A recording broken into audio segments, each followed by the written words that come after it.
Hello student, कैसे हैं आप लोग। जेबीबी मैथ कॉन्सेप्ट किंग में आपका स्वागत है। ठीक है, ये सवाल दे रखा है आपको बोर्ड पे। जैसे कि एक सवाल लिख रहा है, यदि 9 और 42 का तीसरा अनुपात 3a+7 है तो a का मान ज्ञात कीजिए। ठीक है, ये सवाल आपको एंड तक देखना है। अगर आपको हमारा सवाल अच्छा लगे तो हमारी वीडियो को लाइक करें, कमेंट करें और अपने दोस्तों को ज़्यादा से ज़्यादा शेयर करें और हमारे चैनल को सब्सक्राइब करना ना भूलें। ठीक है, तो चलिए हम सवाल की तरफ चलते हैं। ठीक है, तो सबसे पहले ये सवाल दे रखा है, यहाँ लिखेंगे सॉल्व। यहाँ कह रहा है 9, यदि 9 और 42 का तीसरा अनुपात, तो आपको ये पता होना चाहिए तीसरा अनुपात का फॉर्मूला क्या होता है। फॉर्मूला होता है b² a। ठीक है, b² a, यानी कि ये वाला 9 जो है ये हमारे पास हो जाएगा a और ये हो जाएगा 42 जो हमारे पास हो जाएगा b। ठीक है, a वाली संख्या हो जाएगी 9 और 42 वाली हो जाएगी b। इसका तीसरा जो अनुपात दे रखा है, हमें दे रखा है कितना दे रखा है, 3a+7। किसके बराबर होता है, तीसरा अनुपात। ठीक है, अनुपात के बराबर होता है। किसके बराबर, तीसरा अनुपात के बराबर होता है। ठीक है, अब तीसरा अनुपात कितना दे रखा है, ये दे रखा है, तो ये हो जाएगा b², यानी कि b² की वैल्यू कितनी दे रखी है हमें, 42 इंटू 42। बट्टे में कितना दे रखा है हमें, a की वैल्यू कितनी दे रखी है, 9। तीसरा अनुपात कितना दे रखा है हमें, 3a+7। ठीक है, अब इसे काटिए, 3 से इसे काटिए, 3 त्रिका 9, इसे काटिए 3 का 3, 3 चौक 12, इसे 3 से काटिए, ये भी 14 बार कटेगा। अब 14 का मल्टीप्लाई 14 में करेंगे तो कितना आएगा हमारे पास, 196। तो ये हो जाएगा 3a+7। ठीक है, 3a+7। इस वाले नंबर को इधर लेके आएंगे, हमारे पास क्या हो जाएगा, हमारे पास हो जाएगा 3a बराबर, इसे घटाएंगे तो ये हमारा 189। ठीक है, अगर मल्टीप्लाई में डिवाइड में संख्या हो, मल्टीप्लाई में हो तो संख्या किस में जाएगी, डिवाइड में। ठीक है, तो a बराबर कितना हो जाएगा हमारे पास, पट्टे में कितना आ जाएगा, 3। 3 से इसे काटेंगे तो 6 बार और ये कटेगा 3 बार, तो a बराबर कितना आ जाएगा हमारे पास, आ जाएगा 63। ठीक है, 63 इसका आंसर दे रखा है। ठीक है, ऑप्शन नहीं लिखे हैं मैंने, ऑप्शन लिख देता हूँ यहाँ पे।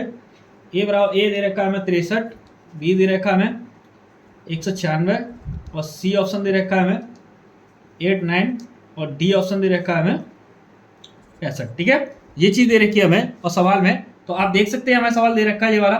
ठीक है, तो इसका आंसर कितना है हमारे पास, 63, जो कि ए ऑप्शन है। ए ऑप्शन इसका करेक्ट आंसर है। ठीक है, अब इसके लिए मैं दूसरा सवाल कराता हूँ, इसे आप ठीक है ढंग से देखिएगा। ठीक है, चलिए अब मैं अगले सवाल की तरफ चलता हूँ।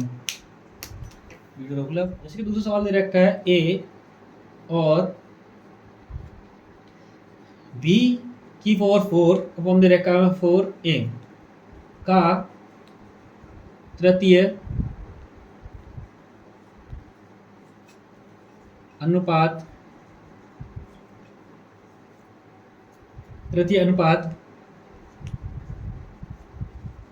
क्या होगा। ठीक है, ये पूछा तृतीय अनुपात क्या होगा। ऑप्शन दे रखे हैं हमें b⁴ बट्टे में दे रखा है हमें 16a²।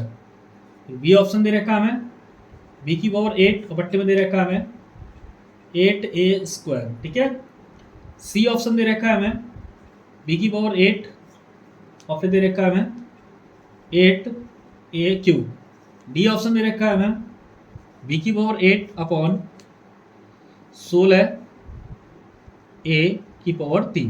ठीक है, ये दे रखे सवाल के। ठीक है, ऑप्शन दे रखे हमें। अब सॉल्व करेंगे सबसे पहले। ठीक है, तो यहाँ लिखेंगे सॉल्व। मैंने आपको सबसे पहले क्या बताया था,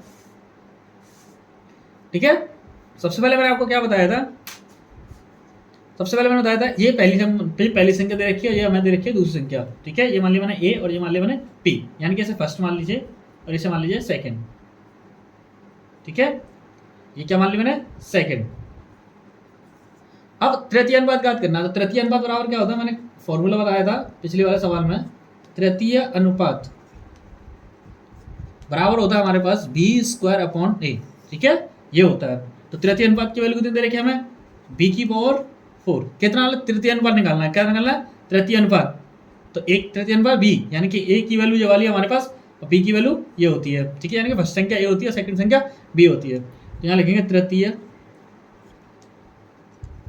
अनुपात बराबर है, b की वैल्यू कितनी दे रखी है हमें, b⁴ और बट्टे में दे रखा है हमें 4a और अपॉन a की वैल्यू कितनी दे रखी है हमें a। ठीक है, ये दे रखी है। अब जहाँ पे क्या लग रहा है हमारे पास, स्क्वायर, तो इसका स्क्वायर कर देंगे पूरे का। तो अगर करेंगे b⁴ 4 है, 4 का स्क्वायर करेंगे तो कितना हो जाएगा हमारे पास, गुणा होगा, कितना होगा b⁴ 8। पट्टे में नीचे करेंगे तो 4 चौक 16। अब ए लग रहा है स्क्वायर करना है तो ए स्क्वायर, और गुणा संख्या ऊपर होगी तो एक गुणा यहाँ पे आ जाएगा, ये हो जाएगा बी की पावर 8 और पट्टे में हो जाएगा 16 ए की पावर 3, यानी कि ये इसका आंसर हो जाएगा। ये इसका आंसर कौन से में ऑप्शन में मैच कर रहा है, यानी कि बी स्क्वायर 8 अपॉन 16 ए क्यों नहीं है, बी स्क्वायर अपॉन 8 बट्टे 16 ए क्यों नहीं है, ये नहीं है, ये नहीं, ये वाला आंसर है। डी इसका करेक्ट आंसर है, जो कि आप देख सकते हैं। ठीक है, बी की पावर 8 अपॉन 16 ए क्यू, ठीक है, ये इसका करेक्ट आंसर है। ठीक है, तो आपको क्या याद रखना, बस आपको ये याद रखना तृतीय अनुपात का नियम क्या होता है। तृतीय अनुपात का नियम क्या होता है, बी स्क्वायर अपॉन ए। ठीक है, ये इसका एक नियम होता है, इसे आपको याद करना है। ठीक है, आज के लिए ये 2 सवाल काफ़ी है आपके लिए, इससे आपके सारे सवाल हो जाएंगे। ठीक है, अगर आपको हमारी वीडियो अच्छी लगी हो तो लाइक करें, कमेंट करें और अपने दोस्तों को ज़्यादा से ज़्यादा शेयर करें और हमारे चैनल को सब्सक्राइब करना ना भूलें। Thank you very much.